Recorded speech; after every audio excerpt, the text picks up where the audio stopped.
Eastern Police District nagsagawa ng Salamat Kapatid Program para sa 4 na retiree na nagbigay ng serbisyo publiko at sakripisyo sa bansa. Ang magandang balita ay hatid ni Patrolwoman Jenny May Dolor.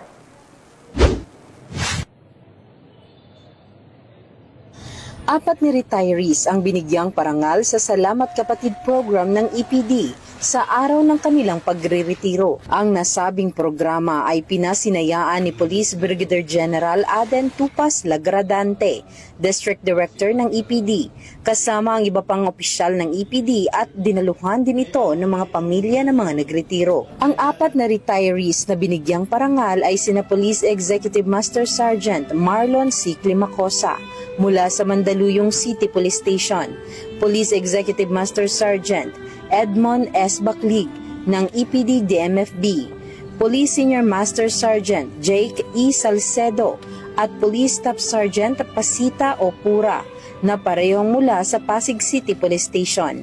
Iginawa din sa kanila ang matatanggap nilang mga benepisyo sa ilang taon nilang pagsiserbisyo at sa karangalang batid hindi lamang sa Eastern Police District, kundi maging sa buong organisasyon ng PNP. Nagbigay naman ng kanyang mensaheng pasasalamat si Police Executive Master Sergeant Marlon C. Climacosa sa karangalang makapaglingkod sa bansa at sa mamamayan bilang alagad ng batas. Kanyang ipinaabot ang taus-pusong pasasalamat sa mahigit 28 years niyang pagsiserbisyo sa PNP na siyang nagsilbing pangalawa niya ng tahanan at pamilya. Masaya dahil natapos na rin yung aking pagsiserbisyo sa ating bayan.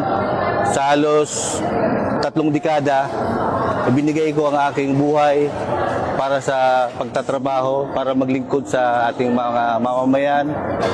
At siyempre masaya dahil makakapiling na ako ng aking pamilya. Pag ikaw kasi ay nasa police service, talagang andyan yung dedikasyon mo lagi sa pagpasok. May mga times na kailangan ka sa inyong tahanan pero wala ka. Salamat naman at yun ay naiintindihan ng aking may bahay. Ang mensahe ko naman sa ating mga kapulisan, sa pagtitiyaga, maaabot mo rin, mararating mo rin ang minimit mo sa buhay. Na matatanggap po yung karangalan ba na pagsiservisyo mo sa bayan. Sa inyong pagre-retiro, ito'y hindi katapusan kundi panimulang yugto ng inyong buhay. Saludo ang buong kapulisan ng Eastern Police District sa inyong serbisyo at paglilingkod sa ating bayan. Mula dito sa Eastern Police District, ako po inyong Police News Network Correspondent, Patrolwoman Jenny Dolor, alagad ng batas, tagataguyod ng Balitang Pulis.